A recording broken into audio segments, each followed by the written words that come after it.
I have a miss. Something's missing, Ryan. What is it, Patrick? That's It's my heart. dimension. It's a bottle of scotch. I don't know where that is.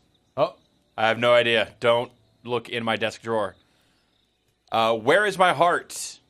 that is an actual name of a game. It is a PSP Mini. You know, Or it's a mini. yes.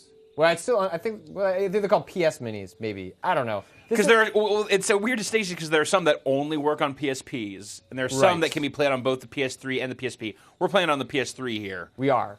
So this is one that is compatible with both. Yeah. Where's my heart? It comes out of the Copenhagen Game Collective, which is these dudes over in Denmark. They're loosely connected group of developers. They're Making also some like real experimental shit over Yeah, there. yeah, Like the they- Johann Sebastian Joust. They also did that game Button. Okay. Which it's a seen built to that IGF and stuff like that. That game, you're all these little different mini games where you're just pressing one button and the game's instructing you to do things. So basically, weird games. Real weird, super indie. If the pixel art style here at the menu didn't tip you off to that already, what you're about to see definitely will. Patrick, let's I guess start a fresh game here. So this starts out pretty simple. Like this, the game gets. It looks like your traditional sort of, here's another indie platformer with pixel graphics, and in a lot of senses, it definitely is that. But the nice thing about the games kind of in that, I don't even know what genre, like that very popular subsection of independent games, you get some really creative things. And this game is definitely not an exception. So you have 3 characters. 3 dudes. You got your Bat King, you got Orange Lady, and you've got Your brown off-brand Oh. Domokun here. Oh, there you go. And so So a little color coding kind of already being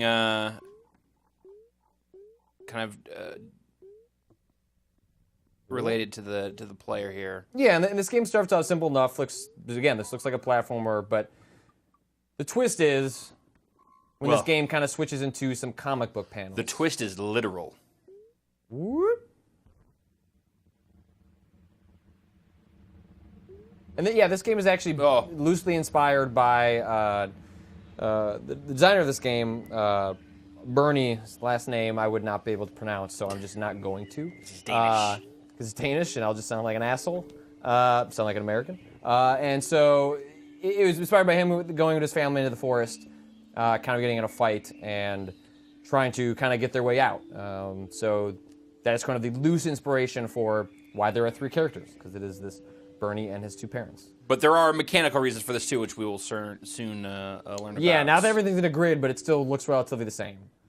So the quotes at the bottom, if you're trying to kind of fill in sort of some of the emotional constructs of that story, which I'll get into a little bit more in a story that'll be on the site. All right, soon enough. well, let's go ahead and hop on over that. Wait. Oh, wait.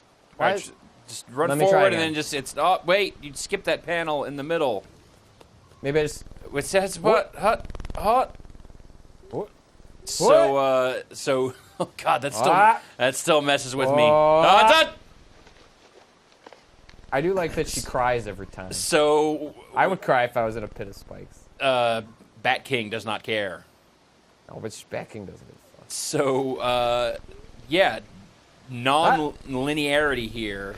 Name of the game, which maybe that isn't the name of the game for a lot of 2D like Fez has like some really weird perspective stuff going on. Yeah.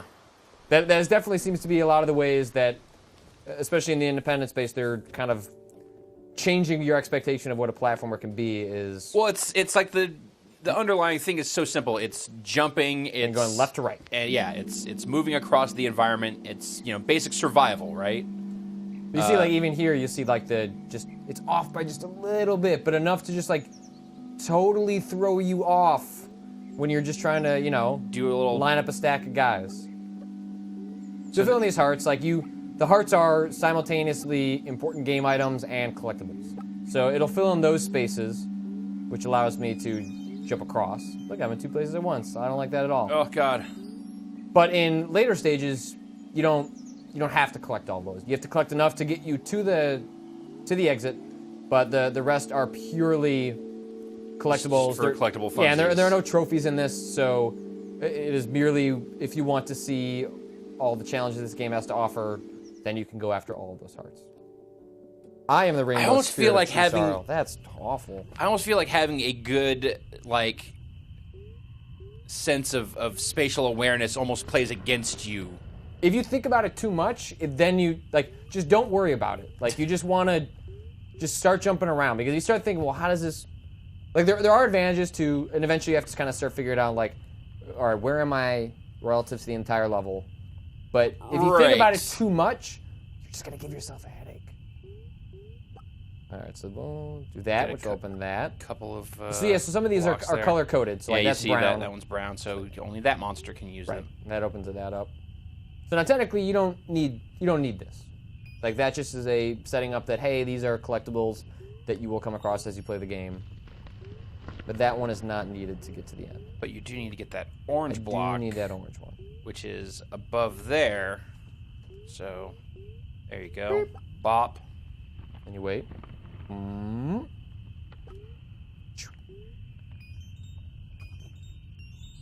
Get everyone to that exit. And you can't continue on until everyone is out of the exit, right? Right. And so so a big part of it will be that you may find a path for one guy to stack on the other two and jump to the exit. That's really not going to help you because you need to get everybody there. Unless you are, for example, this character. This is so when you come across these color-coded ones, the white blocks, that corresponds to unlocking a special power, and each of them has special power. The Bat King has the ability to kind of like X-ray eyes that will unlock secret platforms that the other characters can't access, but he can, which will open up new pathways that allow you to get around. Here, you turn into a crazy deer man who can double jump. Why not? And is followed by ghosts. Right. So in this case, you don't actually. Oh God, confusing myself. You don't need to get all three to the exit because they're kind of following you already. Oh, that's what the little. Okay, yeah, got it. Those are the other guys. And there's a mechanic later where you can send them to different spores around the environment to kind of move them around. So they're following you. This one is really weird. I mean, this is your first introduction to the other special power, which is the orange character. Whoop. I think you got to be lined up a little better. There you go. There we go. So this one, this little winged cloud. Yeah, it's a winged cloud. Now we're divided into 4 spaces. I've had L and R. Oh, jeez. I can switch those around. So that doesn't really all you're doing there is just giving you a better perspective on. Like here, we can actually see what the space looks like. Right now, and this is the first introduction to that. So that's why this starts out with it all pieced together correctly. Like this is how the stage looks. Yeah. Usually, when you go into it, it's going to be like this, right? But with like 3 times as many pieces, and you're only going to get fragments of how the stage should look. The other power this guy has, you do that in midair. You can jump. You can jump from panel to panel. So you're holding that.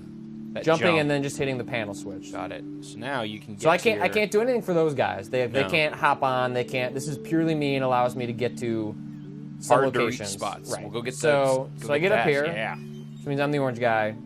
Now I've unlocked that, which gets me those 3 spots. So the ability just goes away once it's fulfilled its duty. You can go back down, and you can unlock it again. Okay. And that mostly happens because you don't usually need it, but as you get later in the game, things get really complicated, and you're juggling multiple powers, and you'll turn some on and turn some off. I think your score is 9.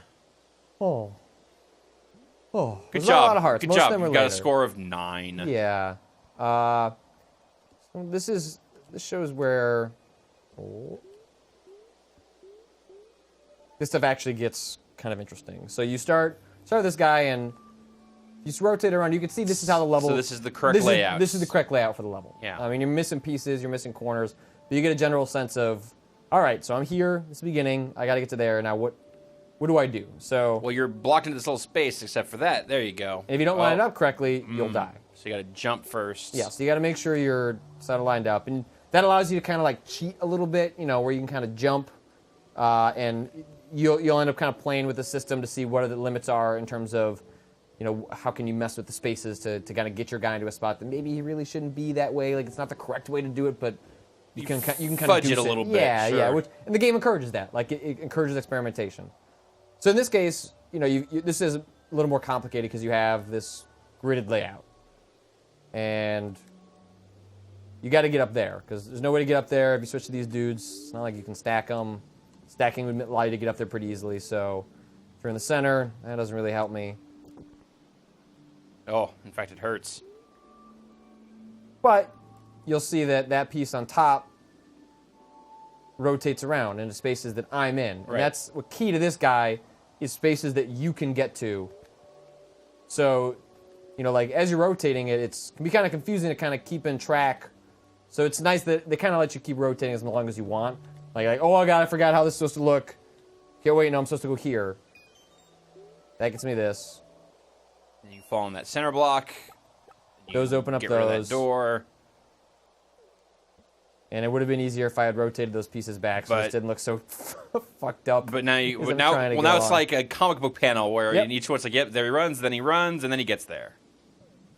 And there will be oftentimes where the map pieces are so big that they are out of your ability to see. Now, in those instances, you're not going to have to mess with those. It's not the game like it's trying to get you to jump to invisible spaces. See, this is a case where it seems like it's really zoomed in. You see the characters are very large, and so it's oddly claustrophobic. Like you don't get a great sense of. No, you have it's small, but everything is so weirded up. And I imagine that if you were to grid this out, it would help, but you would just lose all. Perspective so quickly. But the fact that the only way for you to successfully navigate the stuff or levels like this is through the rotation. Right. Keeping track of that seems. But you crazy, can kind of try and. All right, so I got that, and I do this. What gets me over there? Oh, that gets you in the water. Get me over there. It's kind of a matter of like, all right, well, the only things I can do here are jump, and it's a matter of like, okay, well, that gets me up there, so does that put me in any position? No. That got me one, but that didn't help me with. Those are just collectibles, so that's really not. So those hearts are separate from the block hearts. Exactly. Got it. So now you see, okay, well, I caught. Oh, there it is. You had it. Yep. There it is. Boop. You get all those.